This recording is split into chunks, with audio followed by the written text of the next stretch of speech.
So the sun is rising out the east. We're heading west, back to the Montebellos.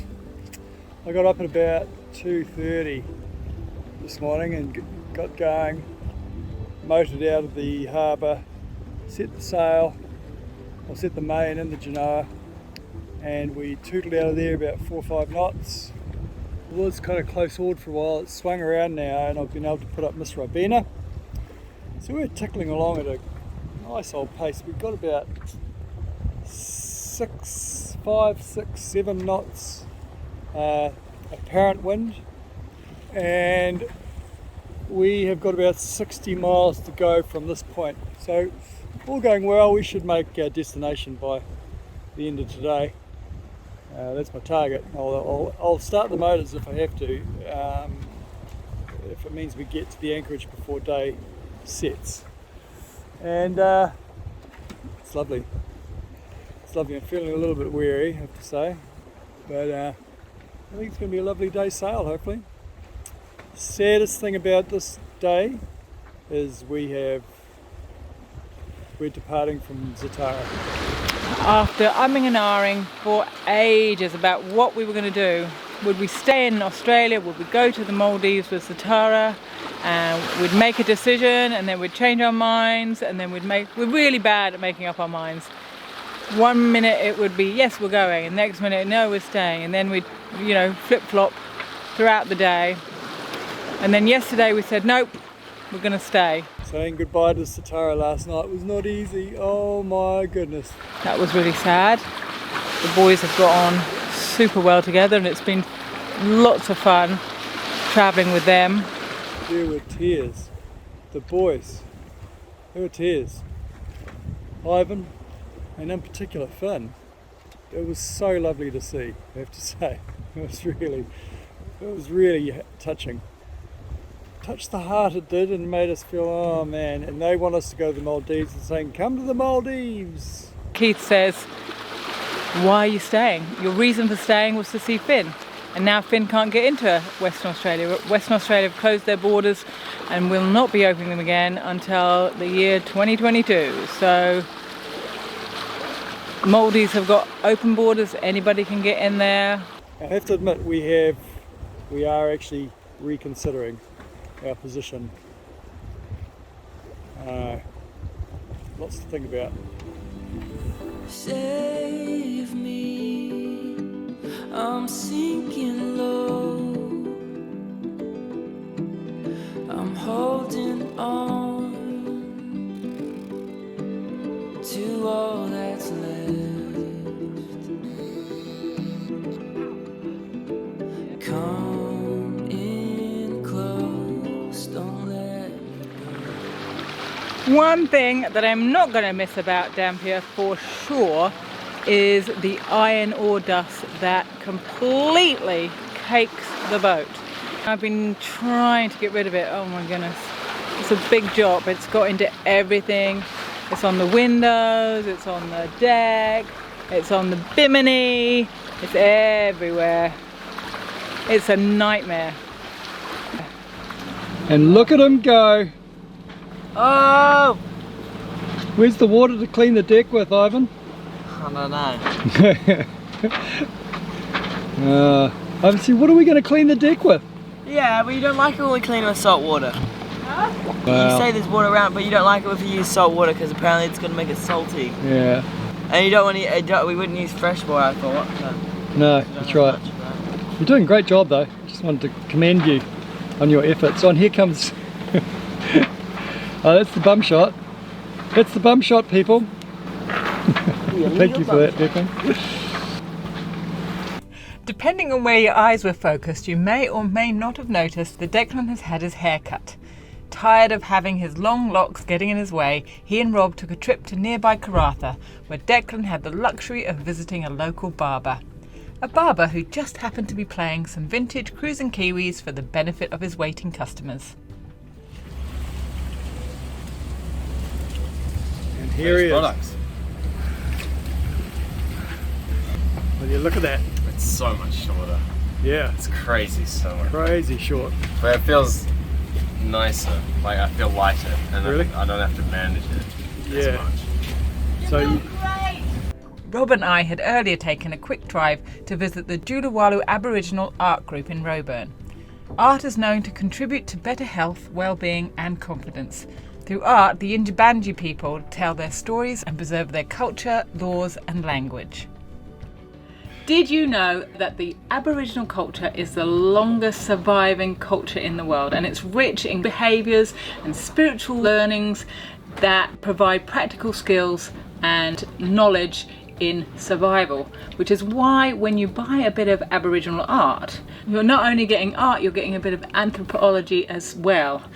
Aboriginal art, although there's cave paintings and rock etchings that have been around for thousands of years, putting it down on canvas or board is relatively new. In fact, it's only 50 years ago that a guy called Geoffrey Barden, I think that was his name, Geoffrey Barden, was teaching Aboriginal children, and he noticed that when the men would speak to the children, Aboriginal men would come and tell stories, and they would paint or they would make drawings in the sand, and he encouraged them to put this down on canvas, which is how the birth of Aboriginal art.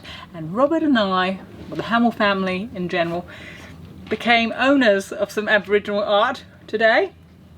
We've got 2 pieces of art, and the interesting thing about these ones, they're not so much dot drawings, this one isn't, but they're also a new medium that they were trying out at the art centre. This is actually a resin from a plant. I don't actually remember what plant it was, but they painted it in resin. This is acrylic paint, but this is the resin from a plant. And of course, a tree, wasn't it? Wasn't it for the medicine tree? No, this is a story about the medicine tree. Yes. But I don't know what the thing is. But also there's a story behind every painting, but particularly Aboriginal paintings. And rather than me telling you what the story is, the painter, whose name was Barnji Chidi, tells us the story about what these paintings mean. This is about, it's a memory of a story which my elders told me when I was a young girl, and my sister was eldest sister was very sickly child, and so Mum and Dad got a bush medicine man to heal her, lay hands on her, a healing man. And anyway, he did this, and because she had lost one of her spirits, that's why she was sickly, and the Aboriginal people always believe we got 3, first, second and third spirits that make us up. So what happened was she lost one of them, and it was in a cave. So this is just depicting a cave, inside of cave where her spirit was kept. And there was only a tiny little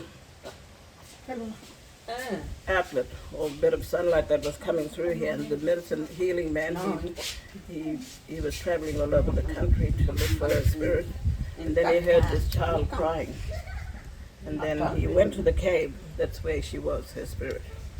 So he went in. He had beautiful pretty stones to get her attraction, because she had all these spirits that lived in hills and caves that were keeping her in there. And so he used these pretty stones to attract her attention. And when that happened, he threw these stones on the ground, and the child came crawling for it to pick it up. And when she went to get it, he grabbed her spirit then he brought it back to place it back into her body. And she got better? She got well. Oh, wow. She got well. It was her healing man sin. So that's about the cave. One is the bush medicine one, and smell from it is like eucalyptus. And our people used to depend on a lot of bush medicines and things. So what they did with this painting I did today is of depicting a eucalyptus plant that was used for medicine. It's all saved in the bottle for future, like for bathing, just to bathe your head if there was a head cold, and bathing for your even sores. My niece makes the soaps now mixed with that particular plant. So that's why I picked this one. It reminds me of the medicine. So as we revisit the Montebello Islands, though moving forward with a new chapter in our journey, we are grateful for the people who pass through our life. We will treasure Banji's reflections upon stories within her art, and likewise we cherish the stories we have created as we have travelled halfway around Australia buddy boating with the Z Crew.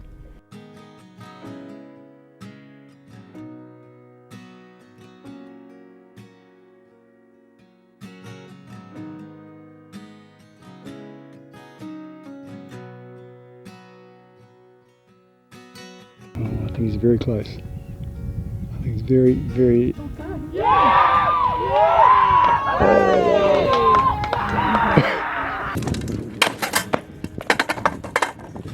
Fun times.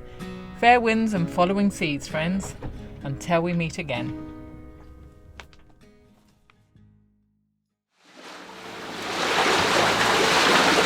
Trying to get into there, Rachel. Maybe if I do. The lightning bolt.